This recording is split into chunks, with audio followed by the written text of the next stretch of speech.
Le Colorado, des milliers d'hectares de plaine au cœur des États-Unis. 35 000 fermes d'élevage et plus de 2 millions de têtes de bétail. Nous sommes à Fort Collins, à 1 heure de route de Denver. Temple Grandin est professeur de sciences animales à l'Université du Colorado.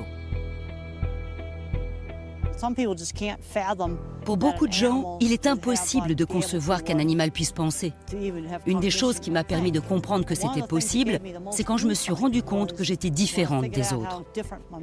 Je pense en images, et c'est très proche de la façon de penser d'un animal. Temple Grandin est célèbre dans le monde entier pour son incroyable capacité à décrypter le comportement animal. Elle a mis ce don au service de l'industrie agroalimentaire pour améliorer les conditions de vie et d'abattage du bétail.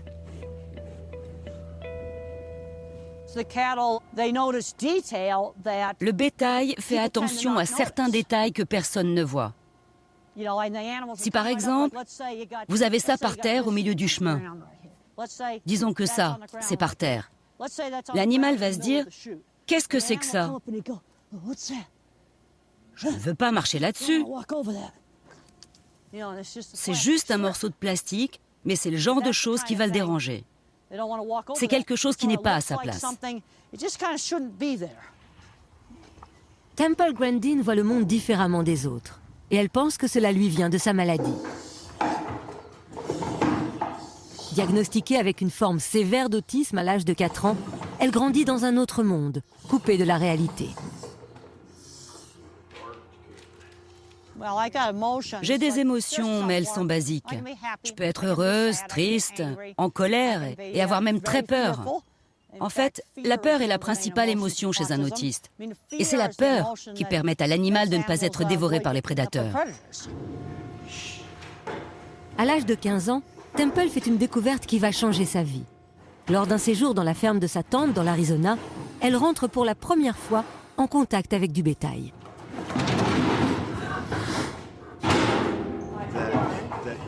Elle est fascinée par ces animaux et par la machine utilisée par les fermiers pour la vaccination. L'appareil qui permet de comprimer le bétail semble agir comme un calmant sur le système nerveux.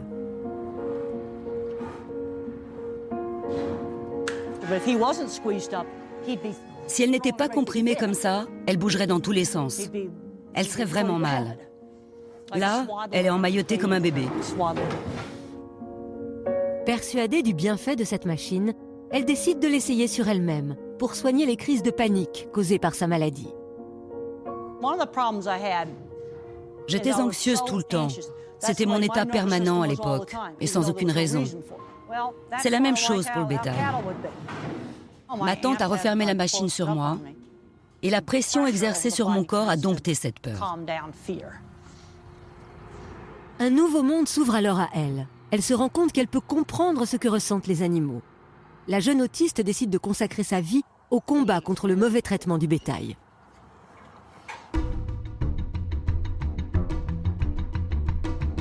Au Colorado, l'élevage intensif est pratiqué dans des parcs à engraissement qui peuvent rassembler jusqu'à 100 000 bêtes.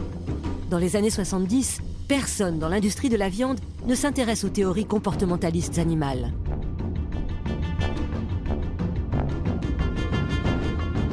Temple Grandin va inventer un système de déplacement du bétail révolutionnaire qui va bluffer tout le monde.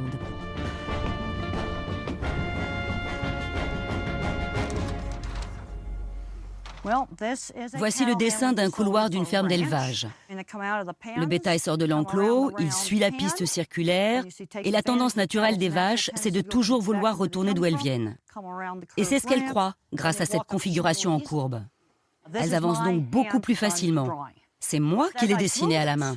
Quand j'ai fait ce dessin, j'ai visualisé très exactement la construction. Penser en images m'a beaucoup aidé. Le principe du dessin en courbe paraît simple, mais il va changer radicalement la façon dont les éleveurs traitent le bétail. Temple Grandin passe beaucoup de temps dans les fermes pour observer comment se comportent les animaux. Et pour mieux les comprendre, elle décide de se mettre à leur place.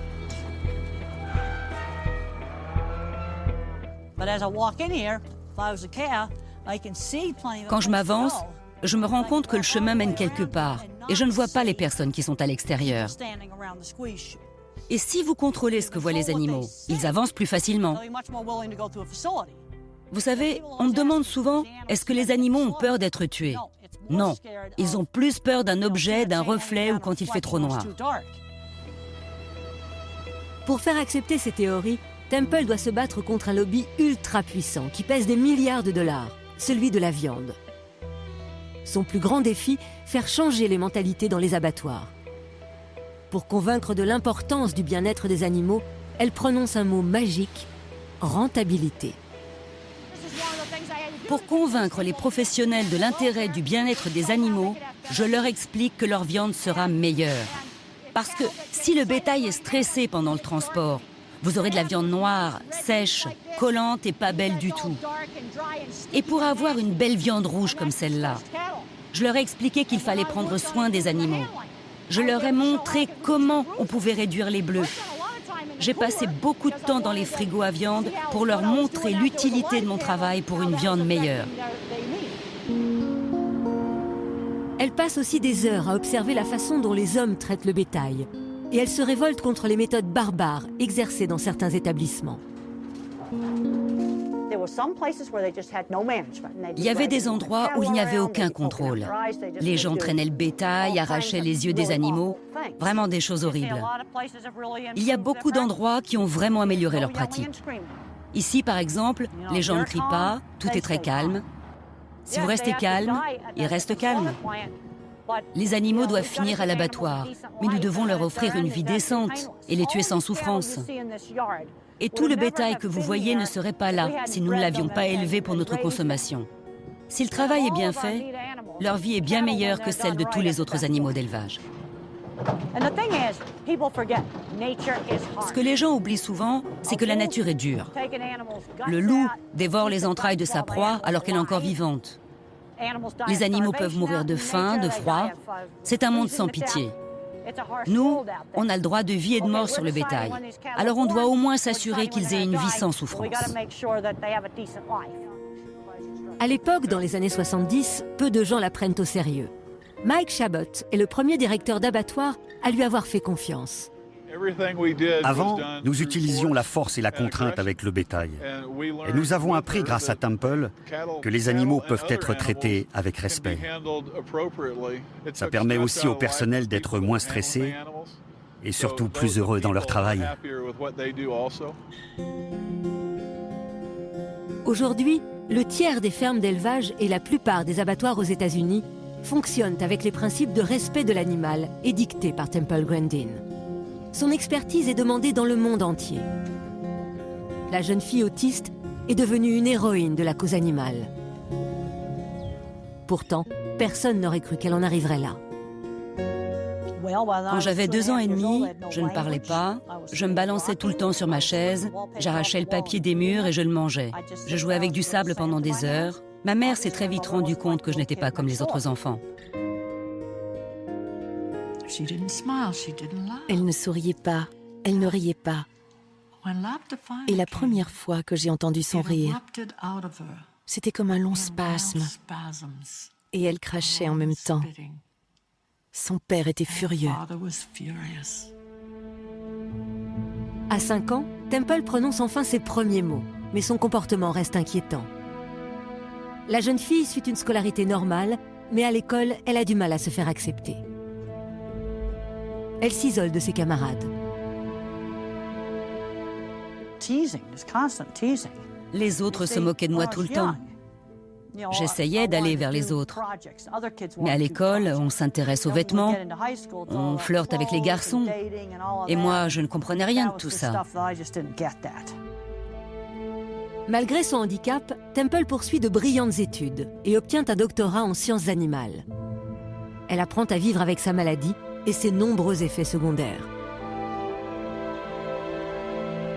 Pour calmer les angoisses, son secret, c'est cette machine qu'elle a construite, identique à celle qui servait pour le bétail dans la ferme de sa tante.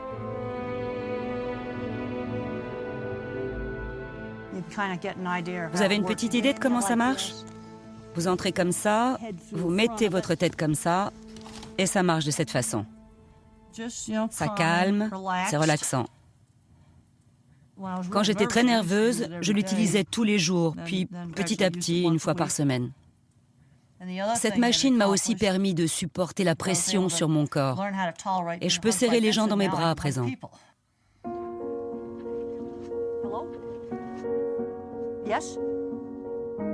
L'emploi du temps de Temple est aujourd'hui très chargé. Auteure de plusieurs livres, dont un best-seller autobiographique, elle est devenue une experte de renommée internationale, à la fois dans le domaine de l'élevage du bétail et de l'autisme. Elle voyage en moyenne 2 à 3 fois par semaine à travers les États-Unis et dans le monde entier pour faire part de son expérience avec les animaux d'élevage.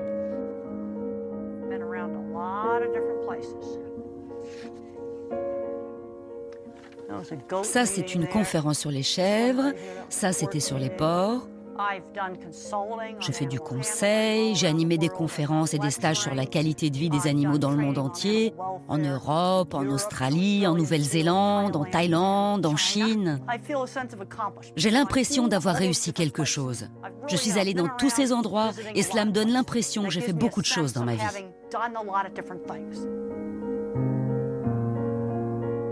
Sur les murs de sa maison, les récompenses et les distinctions sont nombreuses. Ses livres sont traduits aujourd'hui dans une vingtaine de langues. Et consécration suprême, Hollywood lui a consacré un film avec dans le rôle principal l'actrice Claire Danes. Ce qui m'a le plus surprise, c'est comment Claire Danes s'est glissée dans ma peau. J'ai reçu beaucoup d'emails pour me remercier du travail que je fais. La plupart des personnes me disent que c'est bien que je sois là et que j'essaie de faire bouger les choses. Son incroyable succès, Temple Grandin le doit à son courage et à sa détermination. Malgré son handicap, elle a su convaincre une industrie qui pèse des milliards de dollars. Beaucoup de gens au début pensaient que j'étais folle, mais quelques-uns ont pris la peine de m'écouter. Je les appelle mes disciples. Aujourd'hui, il y a beaucoup de gens qui s'intéressent au bien-être animal.